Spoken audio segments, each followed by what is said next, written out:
Ano kaya ang nangyari sa lolo ni Noah? Alam mo ba yung lolo ni Noah ay namatay siya nung taon kung kailan din yung matinding baha. Pero hindi naman nakasulat sa Bible kung nakasama siya doon sa arka ni Noah or hindi. Sabi ng iba kasama siya doon sa mga nalunod. Ang tanong, totoo kaya?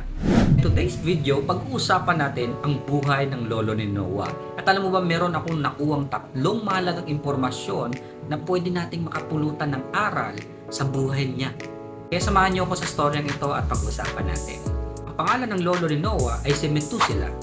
Number 1, alam mo ba na si Methuselah ay ang may pinakamataas na edad na tao na nabuhay din sa mundo?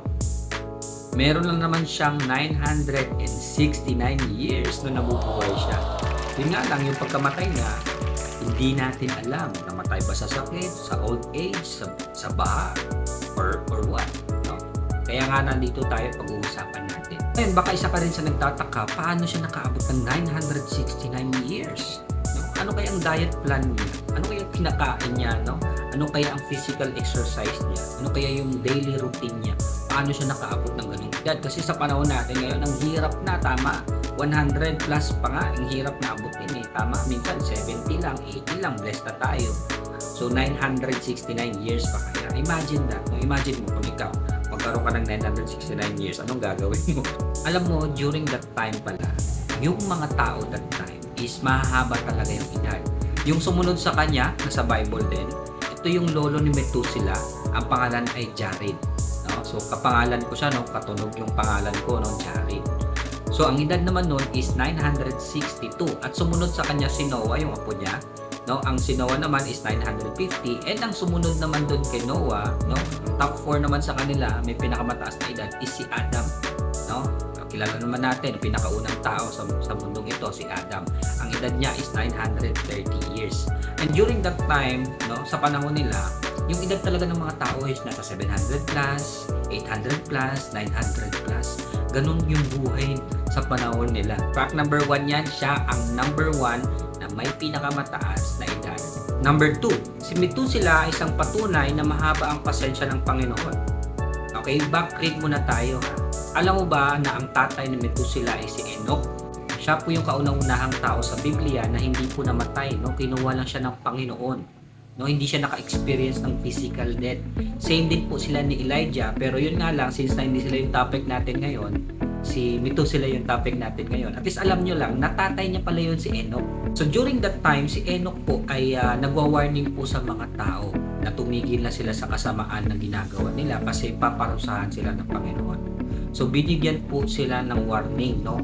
Na prophesy po si Enoch mismo sa mga tao, sa crowd, no? Na ganun ang mangyayari. And that time din is pinanganak si Methuselah. Yung edad ni Methuselah, yan yung time kung kailan nagbigay ng prophecy si Enoch. Number 3, alam mo ba ang pangalang Methuselah na pinangalan ni Enoch sa kanyang anak ay may ibig sabihin. Ang ibig sabihin ng Methuselah ay when he dies, he shall be sent or his death shall bring. Ano kaya ang daladalang pangalang Methuselah once namatay na siya?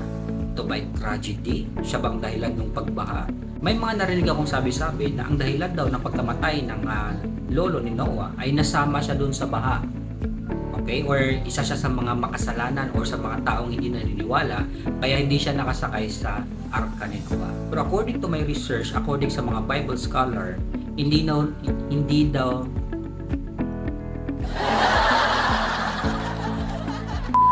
according sa mga Bible scholar, naging mabuting tao si Methuselah habang nabubuhay siya. Yung tatay niya si Enoch, di ba? Siyempre mabuting tao 'yon, kaya mabuti din siyang pinalaki. In fact, lolo nga siya ni Noah. Meron silang mabuti and faithful na henerasyon. And according to my research, sabi ng mga Bible scholars, si Methuselah ang naging sign na kailangan nang sumakay nila Noah doon sa barko kasi namatay na or mayroon nang mangyayari. So, ibig sabihin, for 969 years nag-warning si Lord nung time na nagkaroon ng prophecy si Enoch para bigyan ang mga tao ng chance na magbago. Pero since hindi sila nagbago, magsisimula na yung malaking baha. Ikaw, anong personal opinion mo? Ano kayang nangyari kay Methuselah? So, i-comment nyo dyan sa baba at pag-usapan natin. And if you have more question regarding sa Bible or hindi na nakasama sa mga Bible, pag-aralan natin. Let's dive deep.